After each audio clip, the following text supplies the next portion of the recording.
Yo, what's up mga lods? So, eto na. Meron akong kwento. Junie boy lang. Hindi, eto na. Si-share ko sa inyo yung episode ng Bakit Single Ka Pa Rin. Maganda to, lods. Pakinggan mo, ha. So, sa episode na to, sinasabi dito, bahala na si Batman. Huwag mo daw iasa ang love life mo kay Batman. Di ba madalas yun yung sinasabi na kapag pumasok ka na sa isang sitwasyon, di ba? Or love life, kahit wala kang konkretong plano, sinasabi mo lang, bahala na si Batman, bahala na si Lord, and etc. Eto, pakinggan mo to.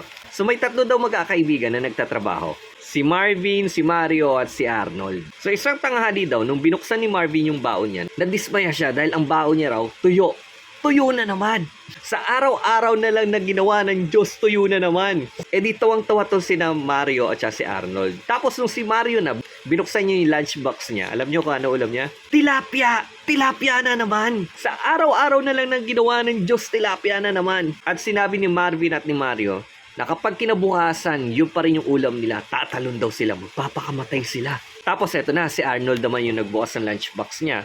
Nung binuksan niya yung lunchbox niya, sabi niya, GG na naman. Short for galunggong. Kapag bukas pa, GG na naman. Sasama ako sa kanilang tatalon. So, eto na, kinabukasan na. E di, nung binuksan na ni Marvin yung baon niya, so, yun na naman yung ulam niya. Tuyo na naman, tapos sabay talon. Patay. Nung binuksan na ni Mario yung lunchbox niya, tilapia na naman. Tumalon siya, patay. Tapos etong si Arnold, tinitignan niya, parang nag-hesitate siya na gawin yun. Pero binuksan niya muna yung lunchbox niya. Nung pagbukas niya ng lunchbox niya, sabi niya, GG ulit! Ayoko na! Tumalon siya. Patay.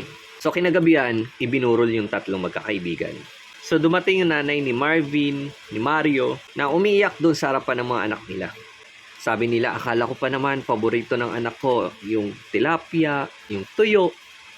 Pero hindi pala.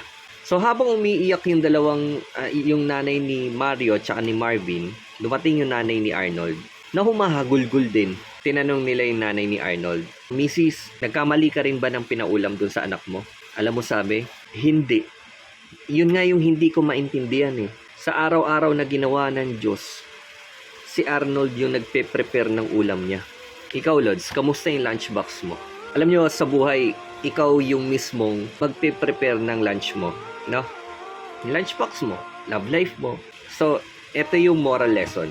Kung hindi mo gusto yung lunch mo for that day, and paulit-ulit na lang na yun yung kinakain mo, no? Yun yung nakikita mo, yun yung na-experience mo, kailangan mo baguhin yun. Kasi ang problema, nauuna palagi yung complain natin eh. Yung reklamo, bakit ganito, bakit ganyan. Pero hindi tayo gumagawa ng solusyon para baguhin yung sitwasyon natin. Alam mo yun, nag-expect ka ng different result, pero wala kang ginagawa. So, hindi lang ganun sa love life, kundi pati sa buhay. So, kung paulit-ulit mo ginagawa yun, huwag ka mag-expect ng different results. Diba? Ganun lang kasimple. Tapos, sasabihin mo, bahala na si Batman, bahala na si Lord. Alam nyo, okay yung sabihin na, I surrender everything kay Lord, no? Yung love life, yung buhay ko, ganyan. Pero hindi yung wala kang gagawin. Hindi yung tutunganga ka lang na hihintayin mo dumating yung opportunity sa'yo ng Panginoon, di ba? Yung pagbabago. Kailangan mong gawin yung parte mo. Di ba nga, faith without action is dead. So kung wala kang gagawin doon sa part mo, don't expect na may mangyayaring pagbabago sa buhay mo. Di ba? Lord, tandaan mo, God has greater plans for you. Siyempre, yung mga plano na yun will take place sa buhay mo pag ginawa mo yung parte mo. So, kailangan mo rin makipag-cooperate kay Lord, no? Sabi nga ng author, you need to move, you need to act, you need to do something. Love life mo, buhay mo, responsibilidad mo yan. So, yun mga Lods, I hope may nakuha kayong lesson sa kwentong to. Episode 2 pa ba tayo? Comment nyo kung gusto nyo pa. Actually, ako, maganda siya. Hindi. Kala ko puro hugot to, pero very meaningful, no? So yun, you are beautiful, you are amazing, you are awesome. Tandaan mo yan, Lods. Peace!